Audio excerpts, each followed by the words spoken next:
Senator Cornyn. Thank you for being here.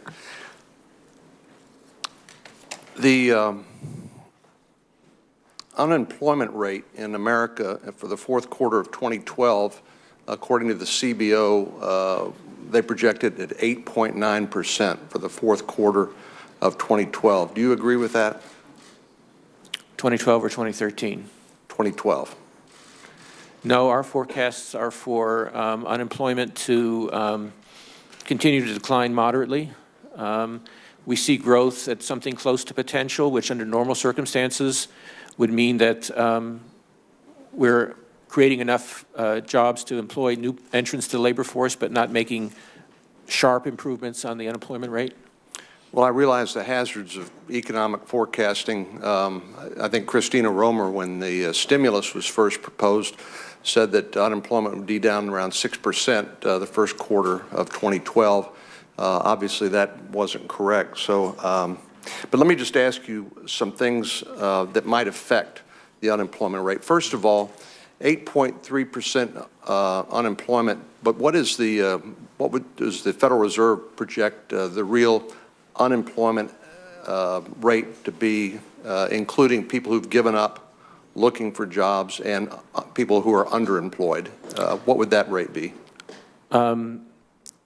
We don't make projections specifically of those, but I take your point. It's very important to look not just at the unemployment rate, which reflects only people who are actively seeking work, but there are also a lot of people who are either out of the labor force because they don't think they can find work, and that's a significant number of people. There are also a lot of people who are working but part-time, and they'd like to be working full-time, but they can't find full-time work. So the 8.3% no doubt understates the weakness of the labor market in some broad sense. But on the other hand, all these various measures of unemployment have been improving, but of course these broader measures are definitely higher.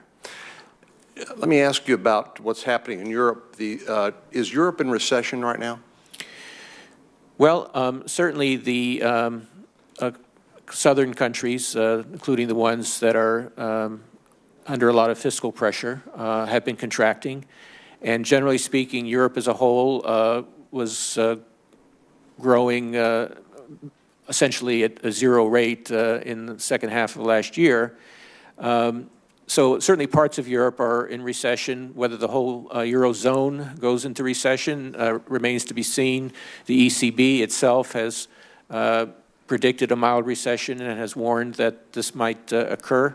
So we think that's a possibility, but the severity and length of it remains at this point uncertain. And that's an important question or issue because Europe buys a lot of exports from the United States, which is an important part of our gross domestic product, correct?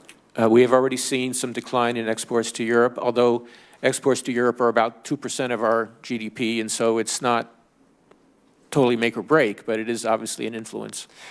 In addition to exports, which give us an indication of what our economic growth will be and job creation, you'd also have to calculate in real consumer household income, which is actually down, I think, lowest since 1995. Is that correct, to your recollection? Well, as I mentioned in my testimony, real income, household income was basically flat, very close to flat over 2011, and households are quite pessimistic about their future income. And they've actually, because they've actually seen increased costs of goods through commodity prices, food, fuel, things like that. They've seen slight increases in taxes from, if you combine state, local, and federal taxes. They've seen higher health insurance costs. All of those things have a depressing effect on consumer spending and on growth of GDP, don't they? Yes, that's correct, although the real income numbers I gave take into account all of those things except for the healthcare expenses.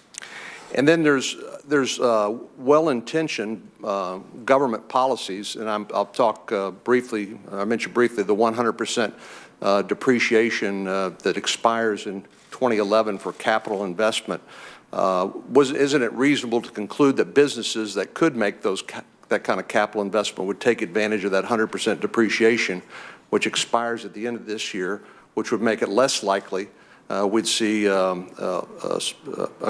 increase in capital investment next year because businesses would have already taken advantage of that policy in 2011? We would expect to see some time shifting up, and this is one more element of this very big change in fiscal stance that takes place in 2013 that I mentioned. So all of those things taken together, lower capital spending, lower consumer spending growth, declining exports, and spending drag from all levels of government, all those would tend to have a negative impact on unemployment projections. In other words, it would make it tougher for the economy to grow and create jobs rather than easier, correct? That's why we continue to forecast a moderate recovery as opposed to one that would, quickly undo the damage of the recession.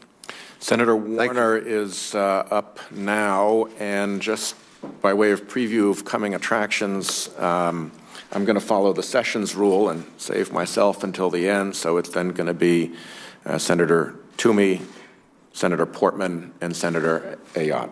Is that all right?